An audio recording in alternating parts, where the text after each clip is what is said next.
addiction of the cell phone. See, this subject is connected to all of us, and when I say all of us, I mean everyone in this room, including our teachers. See, it doesn't matter for what you use it or for how long you do. See, you just do. So, the addiction of the social media and addiction of the cell phone. Before I start talking what I want to talk, I would like to ask you and know more about your opinions.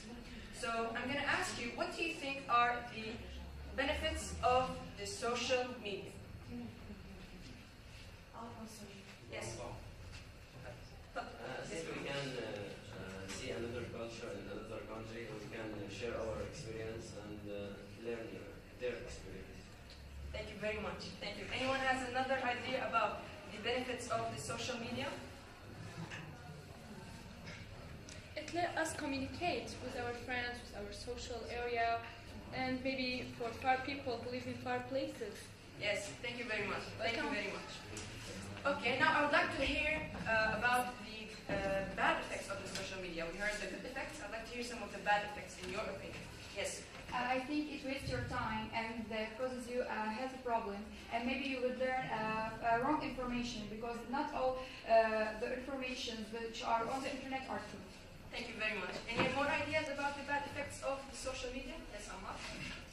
Actually, I spend more than 4 hours on my mobile every day, and on this thing that is wasting time only.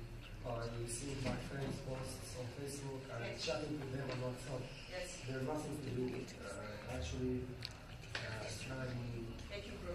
Yes. Yes, exactly. Thank you very much.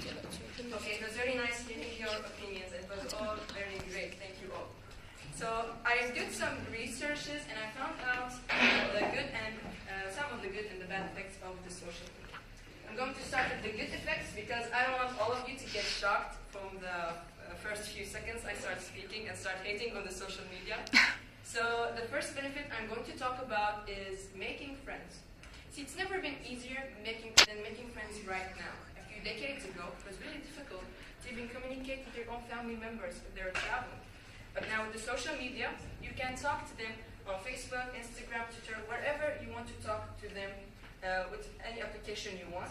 And you can even now talk to strangers, meet new people, and know more about them. Maybe someone you met at the science fair or at the library and you would like to talk to more. Now, the second benefit I'm going to mention is speedy connection, and it is as simple as it sounds. See, our lives are being pulled thinner by family, friends, and work commitments. And the social media provides us a place to be capable of connecting with other people. Posting something on Twitter only takes 20 seconds, and for it to be on everyone else's newsfeed takes 50 seconds. So these are a few of the benefits of the social media. Now I'm going to talk about the bad effects of the social media, the core of this project, the main reason that made me choose this project to awaken all of us to this true addiction. See, I'm going to start by saying that the inventors of the social media have to stop pretending that they're friendly nerds trying to build a better world and admit they're just tobacco farmers in t-shirts saying an addictive product to children. Because let's face it, checking your likes is the new smoking. See, there's about 2 billion people on Facebook, and that's about the number of the national followers of Christianity.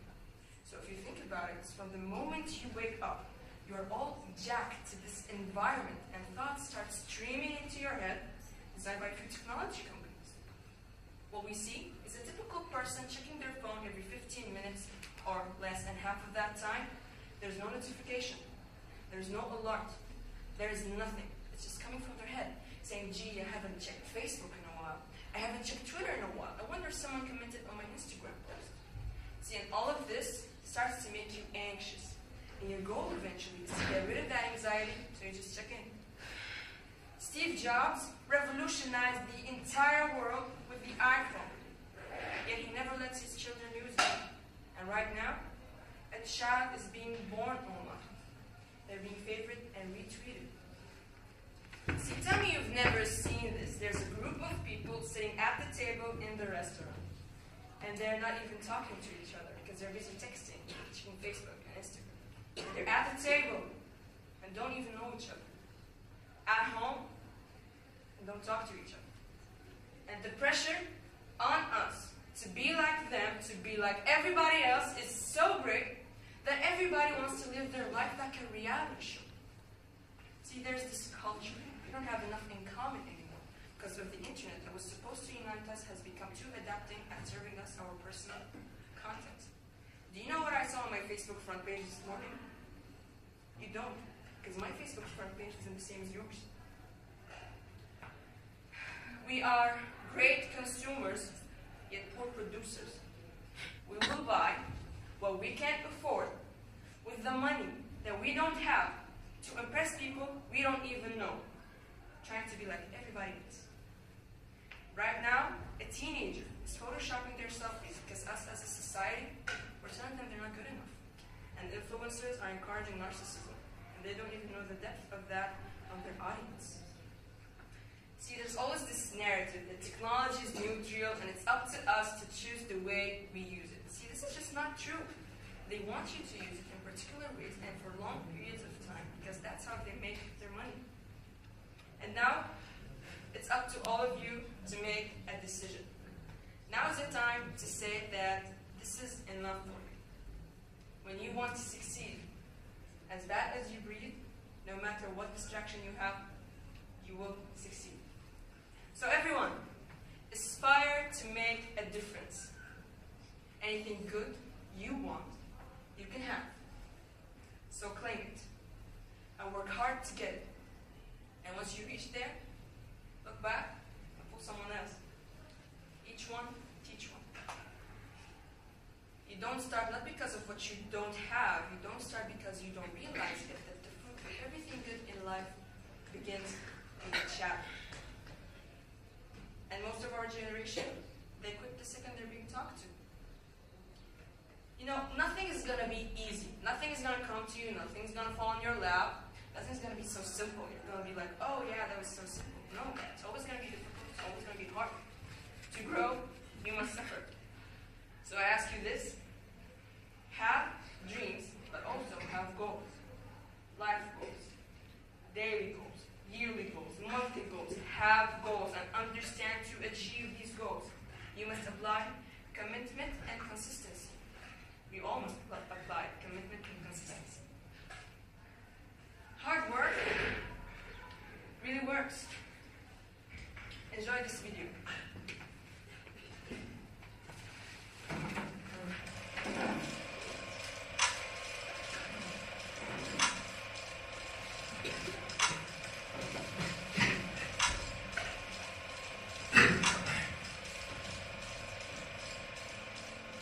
People have to understand, are you using your device or is your device using you? Can you put it down? Can you turn it off?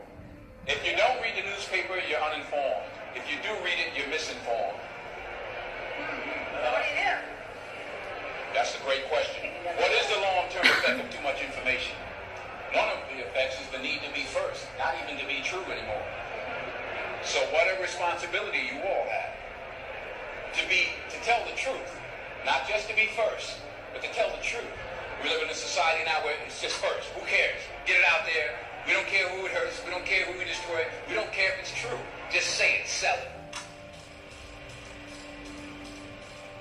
My biggest concern is the unfettered access to social media and cell phones, quite frankly, because there's a biology to these things that are as addictive as alcohol, nicotine, and gambling.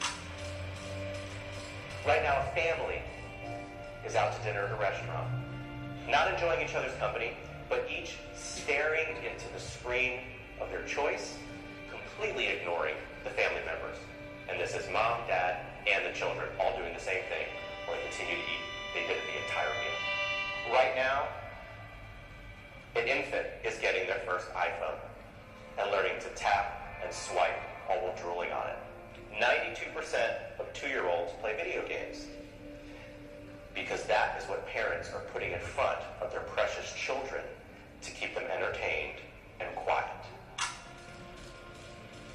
This is your life now. No natural behavior. Everybody's wearing clothes they don't want to wear. Everybody's showing up and doing something they don't want to do. They have no connection to. That's the problem with our society. And then what's the reward for all this stuff? Go home, get a big TV. Go home, you're going to get a shiny belt buckle. You're going to get a nice purse. You're going to wear shoes that you couldn't afford last week. You're going to get that dream car. And every week we're chasing down this new object. And every week we're trying to fill this hole in this sad shadow of a life that we've been left with after work. That you work 8 to whatever the hours a day plus commuting. And then you're like this. And that's your life. That's your real life. All that other stuff is not your life anymore. All that other stuff is work. And most of us have committed to that. I know you've been there before, and I've been there before. And we understand that it's a trap because we got out of it. But for the people that are in it, a lot of times they don't even understand it's a trap. They just think it's a good job. They think they got dental. I'm doing really good. I got my own parking spots, got my name on it. You're just a piece of a heartless, shitty machine that makes money. All these kids that are graduating college with these $80,000 degrees that can't even work at Starbucks. All the people who put their money in the stock market and bought all this real estate, 2008, it all went away. Don't let anybody fool you into believing that there's a guarantee, that there's a safe way. The well-trodden path is the scariest way, in my opinion, right? Because then you just spent the last 80 years of your life doing everything that everybody else told you to do, and you never really lived or produced anything unique. If everybody's going this way, go that way. We now know that many of the major social media companies hire individuals called attention engineers who borrow principles from Las Vegas casino gambling, among other places, to try to make these products as addictive as possible. In South Korea, internet addiction is classified along with alcohol, cigarettes, and gambling as an addiction. But, it's about balance. It's not that they're inherently bad, and it's not that texting or social media is inherently bad, but it's when it gets out of balance. If somebody carries their phone wherever they go, like they physically feel anxiety if they put it down. When they're with their friends and have to have it up the entire time looking at the phone while they're with their friends. When they wake up in the morning and check their phone before they say good morning to the person sleeping next to them. These are problems. This is out of balance. I'm not knocking the phone. What I'm saying is we have to understand, we have to at least ask ourselves, around the world, you here in England, wherever you are, what is it doing to us?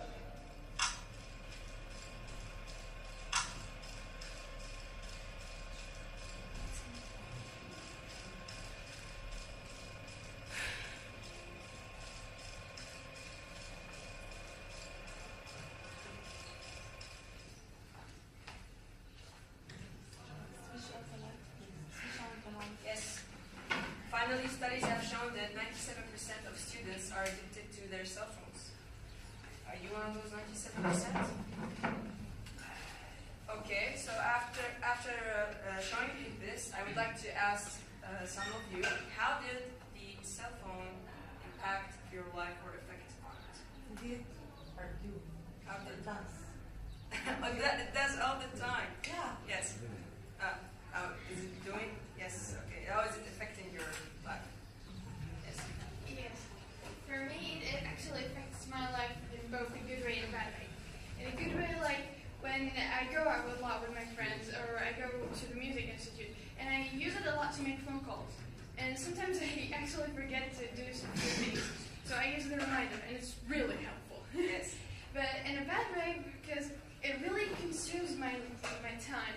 It distracts me from doing other things, other important things. And it sometimes gets addicted because when I get along in a game, I'm so bad that I can't even leave it. Or I'm watching a movie, I don't want to do anything else. I don't want to study, I just want to use my phone. It's really bad in that way. So Yes, I understand. it really has both sides. Yes. Thank you very much. Anyone else would like to say something about how it affects their life, or how it's affecting their life? I mean, I can say that it affects my life in a really bad way because I use it a lot. And I mean by that, like as the video said, like when I wake up, I check up notifications when I go back to school, and which is a really bad thing. It distracts me a lot and wastes my time.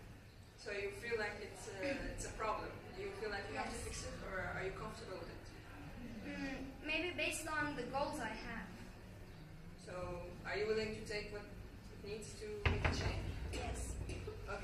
very much. So thank you